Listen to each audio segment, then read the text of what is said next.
Nandito kami guys sa Apita. Inabutan na kami ng lunch. So, ito na lang yung binili ko. So, ayun yung batak, makain siya ng corn at nuggets. Happy set yung kinuha ko yun. Yummy, Rico.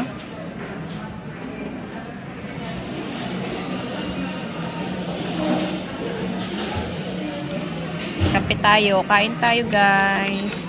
Naggaling na ako sa Hakin sa Daiso.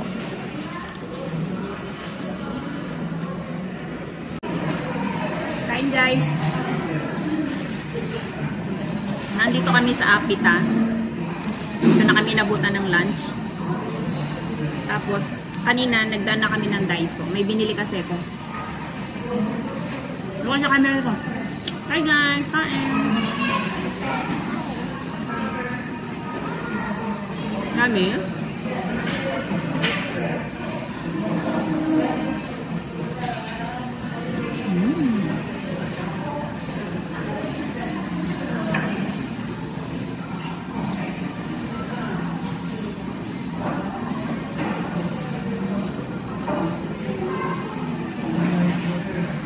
Akala ko maganda yung araw ngayon. Punta dapat kami ng park sa Coen. Parang makulim din.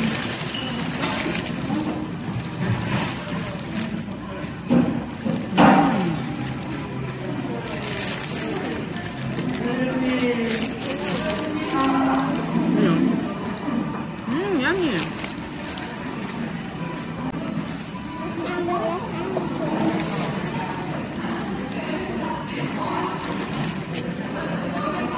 Can I eat this? Mama eat. Mama eat. Mama yung mama.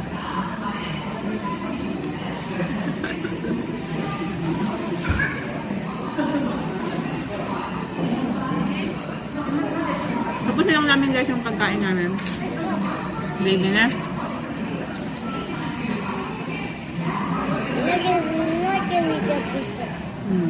Baby na. Baby na.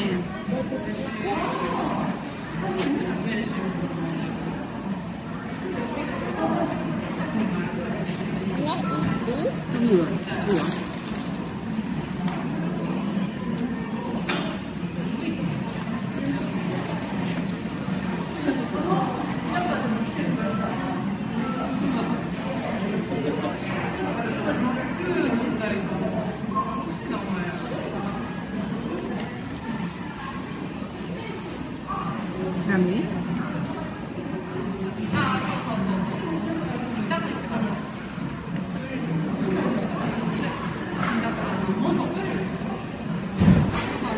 Ayan na lang guys.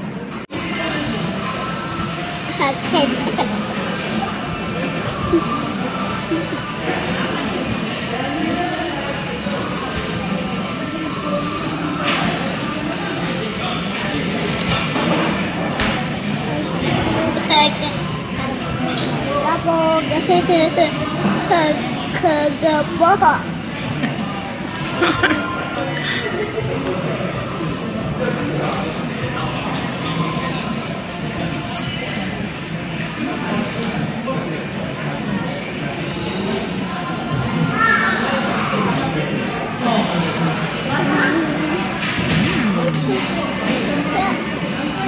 But Sama, there's more a little bit, oh.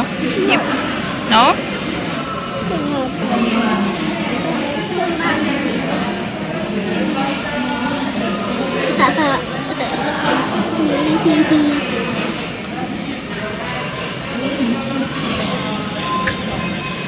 Naubos yung ano, oh. Inubos ko lang yung kape ko, guys. Anong oras na rin ba? 1:35 na.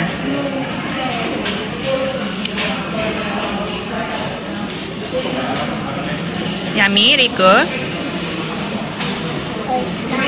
Oishikatta, very good. Yokatta ne.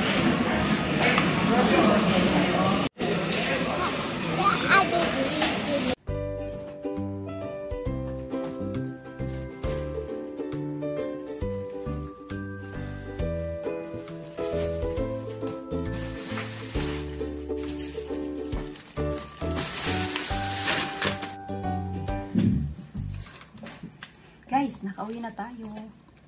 Natutulog si Rico, naihiga ko na sa ano. Naihiga ko na siya dun sa kwarto. Natutulog din yung papa niya. So, pinagod ko siya dun sa ano, nagpunta kami ng game center sa Apita kanina. Doon na kami nag-lunch. Tapos, after nun, nag-ikot-ikot kami. So, plano ko talaga siyang bilan ng sapatos. Nagpunta kami ng ano, ABC Mart. May ABC Mart doon. Tapos nakita ko, sale ang New Balance. Hindi ko na kinuha yung box kasi basura lang. So, ito yung nakuha. Ito, siya pumili ng kulay, oh. Ang cute naman, pwede. Dalawang kulay ang pinapipilian ko kasi tatlo siya, yung isa pang babae na yung pink. Tapos isang navy blue, tapos ito. So, ayan guys, tingnan nyo. Ang cute. Sale siya, New Balance. Ang marunong nang pumili ang bata, ah. Siya namili nito. Sale siya doon. But regular price niya is 3,000, magpo 4,000 siya. So, ngayon nag-half price siya. Nakuha natin siya ng, wait, kunin ko yung ano, resibo. Guys, ito kinuha ko yung resibo. Magkano din ba? Kasi ang binayaran ko is, Shoe Plaza pala, sa Shoe Plaza ko pala siya nakuha. Ano na lang siya, 3,190 plus tax. Ayan, plus tax na yun. Regular price niya dati magpa-ano to, alam ko magpa 5,000. So ito siya talaga. Kita nyo guys, yan o. Ang price niya, yan ang price niya. 3,190 plus tax. So ayun guys, nakakita tayo ng maganda, diba? 15 na yung size ni Rico, 15. So, itatabi muna natin siya. Ito yung size niya. Sa Japan, size niya is 15. Tabi muna natin to. Pero pinasukat ko naman siya kanina. Sinukat ko sa kanya bago, ayan, bago ko sa kanya, ayan. Pakikita natin to kay Papa, syempre. Pagising niya mamaya. Tulog pa eh. So, yan guys. Nabilang ko na ng sapatos si Rico. Ang cute. At least, matagal na naman niya to. Kasi malapit na siya mag-school, diba? Gusto ko yung medyo matibay-tibay na yung bilhin. Yung mga binibili ko kasi sa kanya, yung mga pangharapas, pang araw-araw. Mga ano lang yun, mga, yung walang pangalan. Parang mga ano, pambata talaga na pang araw-araw. So, ito, kaya ko to kinuha pang matagalan niya na magagamit niya na sa school niya. Pag nag-aral siya. No? Then, nagpunta kaming Daiso. Bago kami nagpunta na ate sa Daiso muna. Bumili ako ng, lagayan ko ng pencil case.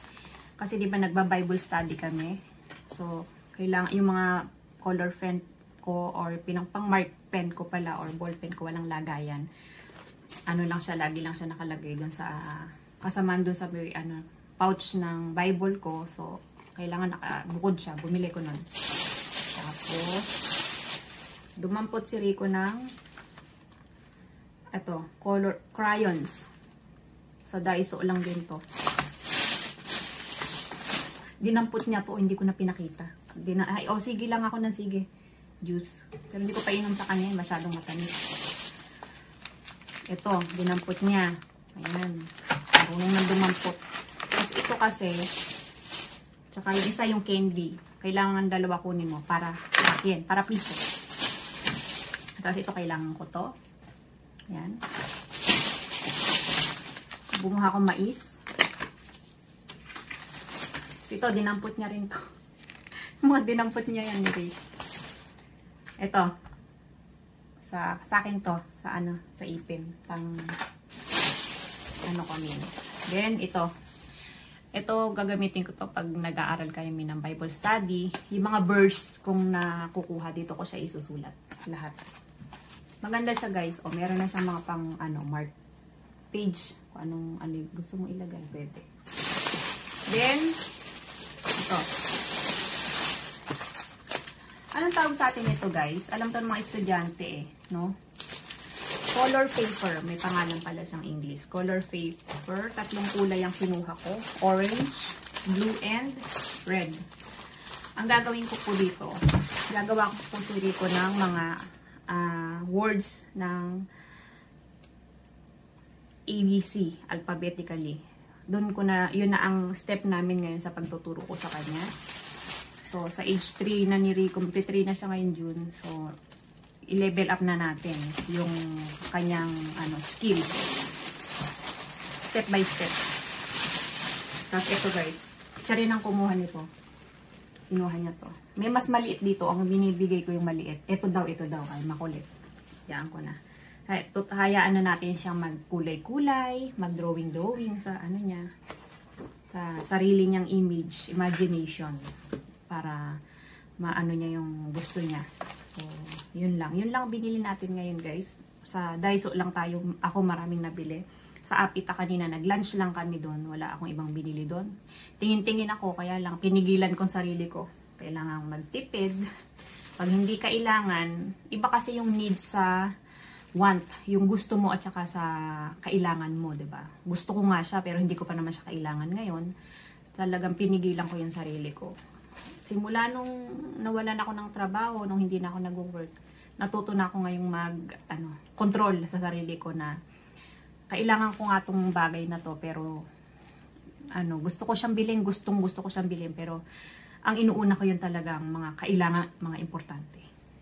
Yun lang para sa akin, guys. Iba-iba naman tayo, guys. Kung meron naman kayong pang extra dyan na pambili, o bakit hindi nyo gawin, diba? Pero sa side ko lang, ganun ako ngayon.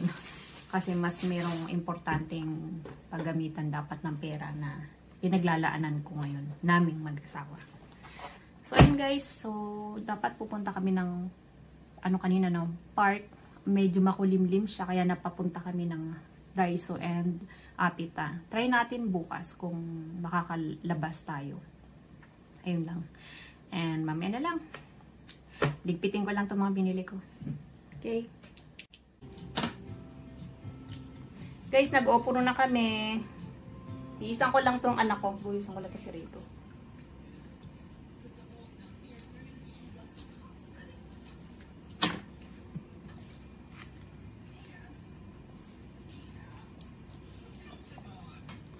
Excuse me, Rico.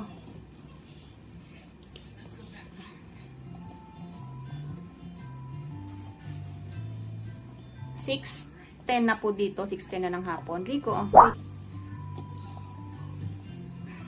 naligo na kami ni Rico. Ganito oras kami naliligo.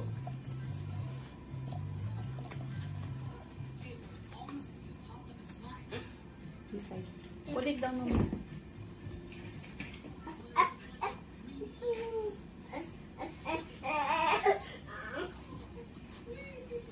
Pagising niya, wala siya sa mood. Kanina pa siya, ang tagal ko siyang inamo-amo muna.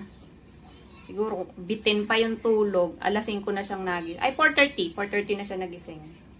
So, hindi naman pwedeng matulog ng mahaba dahil mamaya mahirapan akong patulogin siya, diba? Kaya ginising ko na. So, nung ginising ko naman siya, wala sa mood. Kaya, nakaligo kami. Late na. Ay, very good. Ako naman ang magda-dryer ng buhok. Nakita niyo nasa likod na yan ba, guys? Ang dami kong tupiin, no? Yan, mga tupiin ko yan. Ligpitin mamaya. Tapos yung mga nasa basket, mga natupi na, hindi ko lang mailagay pa sa mga drawer kasi nasa kwarto si Papa, di ba? Magigising. Kawawa naman pag inustorbo ko. Kaya bukas na natin yan mailalagay. Okay, ready ko na yung dinner namin mag-ina. Balikan ko kayo, guys.